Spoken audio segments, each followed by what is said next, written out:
Tes. Waduh, oke.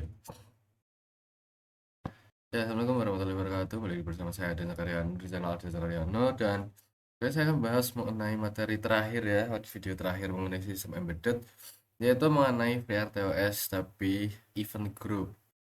Jadi dia mekanisme sinkronisasi antar task pada sistem real time. Ya, jadi langsung masuk saja ke bagian slide pertama. Nah, jadi pengenalan RTOS itu secara garis besar dia itu merupakan sistem operasi secara real time, dan dia mampu melakukan konsep multitasking. Nah, intinya seperti itu. Kalian bisa nonton aja di channel video saya di bagian sebelum-sebelumnya. Nah, masuk ke bagian pengertian event group. Jadi, dia itu mekanisme sinkronisasi berbasis event flag dalam RTOS yang memungkinkan komunikasi efisien antar task. Jadi, antar task ini bisa berkomunikasi buat pas pas di running itu lebih sinkron gitu ya, antar task gantiannya itu. Nah, terus masuk ke definisinya, itu struktur data yang menyimpan sekumpulan bit atau event flag untuk merepresentasikan kondisi atau kejadian tertentu dalam sistem. Nah, fungsi utamanya apa? Yaitu memfasilitasi komunikasi dan sinkronisasi antar task menggunakan bit sebagai event flag tanpa perlu berbagi memori secara langsung. Nah, jadi kalau nggak pakai event group ya, itu cara sinkronisasi dan komunikasinya itu pakai memori secara langsung. Sedangkan di event group itu lebih efisien lah menggunakan bit sebagai event flag itu sendiri. Nah, disebutkan konsep bitnya itu setiap bit mewakili satu kondisi atau kejadian spesifik. Tas dapat men-set atau clear bit tersebut, dan tas lain dapat menunggu kombinasi bit tertentu sebelum melanjutkan eksekusi. Nah, jadi konsep bit yang digunakan itu seperti itu. Jadi satu bit itu mewakilin satu kondisi, satu kejadian gitulah ya. Dan di di kejadian itu atau task itu dapat men-set atau clear bit tersebut. Nah, dan task lain dapat menunggu kombinasi bit tertentu sebelum melakukan eksekusi. Nah, masuk ke konsep cara kerja event group. Nah, jadi disebut ada tiga, ada event bit sebagai sinyal, task menunggu kondisi bit, dan task lain mengaktifkan bit. Nah, sebutkan itu event group bekerja dengan mekanisme bit flag yang memungkinkan task saling berkomunikasi dan bersinkronisasi. Setiap bit merepresentasikan kondisi tertentu, dan task dapat menunggu satu atau beberapa bit aktif sebelum melanjutkan eksekusi. Sementara task lain itu mengaktifkan bit tersebut sebagai sinyal. Nah, ini ada struktur event bitsnya ya sebagai flag tadi. Nah, ada bit 0, 1, 2, 3. Nah, bit 0 itu alamatnya 0x01, itu sensor aktif misal ya, menandakan sensor telah mendeteksi kondisi tertentu. Nah, bit 1 atau 02 itu data siap, menandakan data telah tersedia untuk diproses. Lalu bit 2 atau 0x04 itu menandakan proses selesai, menandakan task pemrosesan telah selesai. Nah, bit 3 atau 23 ini dapat dikonversi sebagai kebutuhan sistem. Jadi seperti yang disebutkan tadi, setiap event bit atau setiap bitnya itu merupakan satu kejadian atau satu kegiatan atau eh, satu flag gitulah ya. Nah, dan di sini pakai register 8 bit. Jadi ya seperti yang bisa dilihat itu, misal contohnya 000 1101. Nah ini bit yang bernilai 1 itu event aktif. Bit yang bernilai 0 itu event tidak aktif atau clear. Nah, jadi yang tadi set atau clear ya. Jadi si task itu bisa men-set atau clear sebuah bit. Nah, itu jadi kalau misal set itu 1, kalau clear itu 0 atau aktif dan tidak aktif. Nah, fungsi-fungsi yang bisa dipakai utamanya itu di event group itu ada, nah ini ada 4 ya. Ada X event group create, set bit, wait bit, sama clear bits.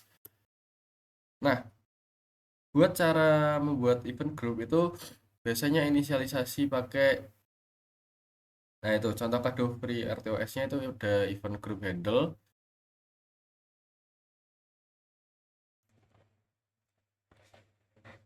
Nah, jadi ada event group handle, eh, TX event group, terus ada event group itu sama sama dengan X event group create. Nah, jadi tadi yang pertama itu event group handle TX event group ya, itu tuh buat deklarasi variable handle untuk event group. Nah, yang kedua itu buat membuat event group baru di heap PRTOS dan mengembalikan handle-nya. Nah, dikasih catatan kalau jadi pastikan X event group tidak nol setelah dibuat karena nol itu menandakan kegagalan alokasi memori. Oke, lanjut. Nah, mengirim uh, event set bits ya. Nah, tas mengirim menggunakan, nah itu tadi ada X event group set bits itu untuk mengaktifkan bit event tertentu. Jadi contoh kode yang biasa digunakan itu event group set bits dalam kurung X event group bit 0, misal itu bit 0 ya. Nah, jadi ini fungsi ini mengaktifkan bit 0 pada event group. Nah, sehingga tas lain yang sedang menunggu bit tersebut akan langsung dibangunkan dari status block menjadi ready. Nah, jadi ini alurnya tas pengirim, terus ada set bit 0, event group, terus tas penerima aktif. Nah, proses ini memungkinkan komunikasi antar tas secara efisien tanpa polling, hemat CPU, dan respon real time cepat. Nah, jadi seperti pada dasarnya RTOS itu tanpa adanya polling. Nah, nah ini yang menunggu atau event wait bits ya. Seperti yang tadi, X event group wait bits itu digunakan oleh tas menunggu salah satu atau lebih event bit aktif sebelum melanjutkan eksekusi. Jadi perubahan status tasnya itu ada block, ready, sama running. Nah, block ini tas itu menunggu event bit yang ditentukan aktif. Nah, kalau misal ready itu event bit diterima, tas siap dijalankan. Nah, kalau running itu dieksekusi oleh scheduler. Nah, contoh penggunaannya bisa dilihat seperti ini ya. Group bits, event group, bit 0, bit 1, PD true, terus ada port max delay. Nah, parameter PD true itu clear bit setelah diterima. Itu yang pertama yang kiri berarti ya. Nah, yang kedua itu tunggu semua bit aktif. Jadi ada dua itu bukan sama ya, tapi ada tugasnya masing-masing si PD true ini. Nah, kelebihan dan kekurangan event group. Ya, sebelah kiri ada kelebihannya, di kanan ada kekurangannya. Nah, disebutkan ada efisiensi sinkronisasi cocok TRTOS. Nah, namun itu bitnya terbatas, yaitu 24 bit dan manajemennya itu cukup ketat ya. Nah, ini disebutkan bahwa event group sangat efisien dalam menangani sinkronisasi banyak event secara bersamaan menggunakan bit flags, sehingga cocok untuk sistem embedded real-time berbasis RTOS. Nah, beberapa task itu dapat menunggu satu atau kombinasi event sekaligus tanpa overhead tinggi. Itu kelebihannya. Kekurangannya, jumlah bit yang tersedia terbatas. Nah, yuk seperti tadi ya, 24 bit pada implementasi standar free RTOS. Nah, selain itu, diperlukan manajemen event yang baik dan struktur agar tidak terjadi konflik antar tas yang menggunakan bit yang sama. Jadi, susunan program atau manajemen programnya per tasnya itu juga harus terstruktur dengan baik gitu ya, dengan bagus, biar tidak ada tabrakan antar tas gitulah ya intinya. Nah, ada perbandingan event group dengan RTOS yang lain, ada dengan Semaphore sama Q. Nah, ini disebutkan kelebihannya event group itu efisien untuk banyak event, sinkronisasi multi bit flag sekaligus. Kekurangannya jumlah bit terbatas. Nah, kapan digunakannya? Ketika sinkronisasi banyak tas dengan kondisi event berbeda. Itu buat event group. Nah, kalau Semaphore itu kelebihannya sederhana, cocok untuk sinkronisasi resource tunggal. Kekurangannya itu tidak cocok untuk banyak event sekaligus. Jadi event group ini bisa nge-cover kalau misal emang eventnya itu banyak dalam satu waktu gitu ya. Nah, kalau si Semaphore itu kapan digunakan ketika proteksi resource bersama antar task. Itu yang Semaphore. Kalau yang Q itu kelebihannya fleksibel mendukung transfer data antar task dan kekurangannya itu lebih berat dari event group dan Semaphore. Kapan digunakan ketika komunikasi data antar task secara terstruktur. Jadi event group ini salah satu yang cukup uh, bagus gitu ya. Dia tidak berat dan bisa tetap menghandle banyak event sekaligus. Jadi ya sesuai kebutuhan aja yang cocok untuk eh, project kalian pakai yang mekanisme mana gitu. Nah, jadi itu untuk sekedar materinya. Nah, langsung aja saya masuk ke bagian program dengan demonstrasi gitu ya. Oke, masuk pada bagian, nah ini untuk percobaan pertama. Ini untuk program percobaan pertama itu seperti ini kurang lebihnya. Dan nanti saya taruh di deskripsi seperti biasa ya.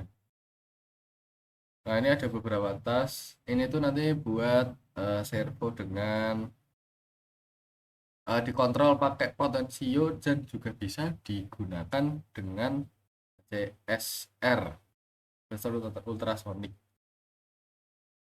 Nah, ini tadi pakai ada ini servo angle sama ini LCD backlight. Oke, langsung aja masuk ke bagian demonstrasi biar langsung terlihat ya. Oke, percobaan bersama pakai ESP. Nah, jadi rangkaiannya seperti ini, cukup simpel ya. Uh, si ESP itu sebagai microcontrollernya, terus ada potensio HCSR, LCD, dan ada servo SG90. Nah, jadi servo itu bisa dikontrol dengan potensio. Nah, itu bisa diputar dan juga bisa pakai si sensor ultrasoniknya. Nah, misal didekati sebuah objek.